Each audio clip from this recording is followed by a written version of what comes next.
Welcome everyone!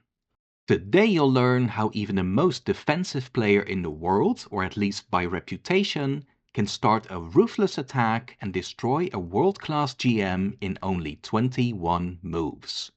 I'm talking about Tigran Petrosian, who was World Chess Champion from 1963 to 1969. This was played the year before he became World Champion in the Candidates Tournament. Let's start this off. He faced his arch-rival Viktor Korchnoi. Petrosian had white and opened with c4, c5, knight f3, knight to f6, so we have a symmetrical English.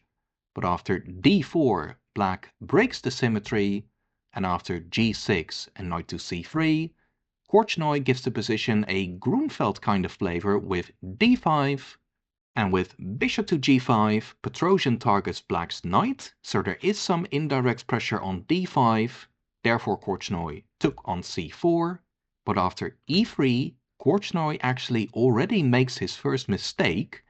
Now this didn't happen, but simply going bishop to g7 and castling is the easiest and the safest way to continue, and then black may go bishop to d7 and bring the knight out. Instead, queen to a5 by Korchnoi. He wants to pressure the knight on c3, probably follow up with knight to e4, and the bishop on g5 is targeted, and he must have assumed Petrosian wanted to preserve that bishop, but Petrosian didn't and simply took on f6. Retreating to h4 would have been a mistake. This simply gives black exactly what he wanted. First knight to e4, attacking the knight again, so rook to c1, but then black can trade and go e5, hitting the knight and planning bishop to b4, so white should avoid that. Therefore Petrosian simply took on c4, but then Korchnoi stuck with this plan of putting pressure on the knight, which is kind of logical since the knight is already vulnerable because of the pin, but black did play g6 on move 4. Usually you then want your bishop on g7. Anyway, rook to c1 defends, a6, and you'll quickly see how this is going wrong for black. After castles, white's king is safe, he has 3 minor pieces in the game and he activated the rook. Meanwhile, black only has queen and bishop out and the king isn't castled yet. What black should do is take on c3 to avoid knight to d5, and then just castle, but again Korchnoi didn't think about his king. He went knight to d7, and after a3 he had one last chance to take on c3 and castle, but already on move 12 black got a hopeless position after bishop to e7.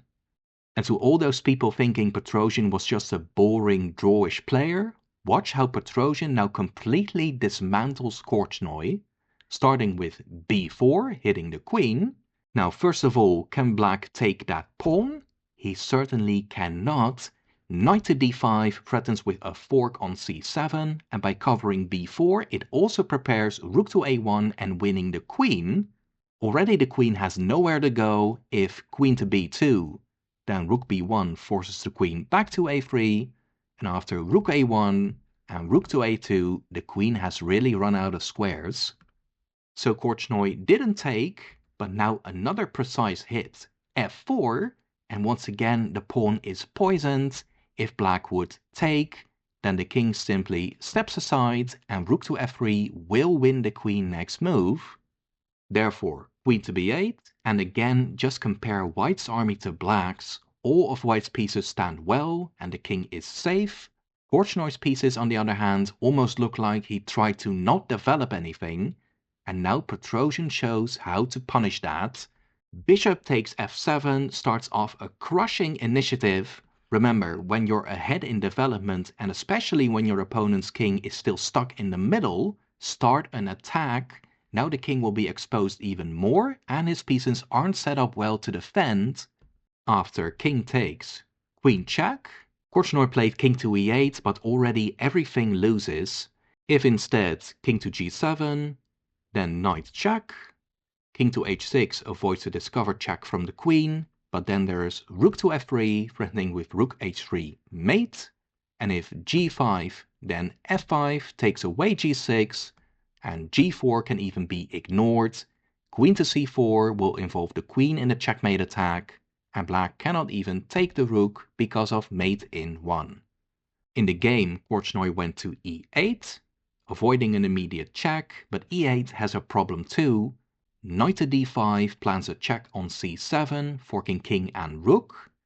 Bishop to d6 covers, but knight to e6 reinstates the threat. Black's already dead last, but Korchnoi didn't want to resign on move 18. b5 was played, but then knight check, king to e7, and knight to d4. Queen e6 check could be next, also forking king and queen on c6, and after king to f8 and simply knight takes rook, Korchnoi resigned. Let's quickly see what could have happened if queen takes. Then the queen comes in, also targeting the bishop. If the queen defends, then knight to c6, and knight to e7 hitting the queen and also hitting the second bishop. It's just all over. And if instead bishop to e7, then knight to c6 traps the bishop, it cannot be defended. And even if black at least takes a pawn, then knight to d8 plans mate on f7, and when the king tries to run, then queen check and rook to f3 again spells the end for black.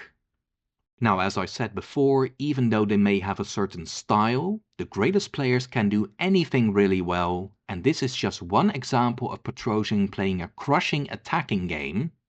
Clearly, Korchnoi didn't appreciate how much risk he was taking by keeping his king in the middle for so long. Petrosian then used the poor position of black's queen to bully the queen around, and at this point, already on move 15, Petrosian didn't hesitate to expose the weak king, and then to finish things off, the knight combo quickly trampled the black camp. Great win by Petrosian. Let me know in the comments what you think of this game. If you enjoyed, then do check out many more games in the playlist. Tune in this weekend for much more chess. I'll be seeing you guys again soon, and take care.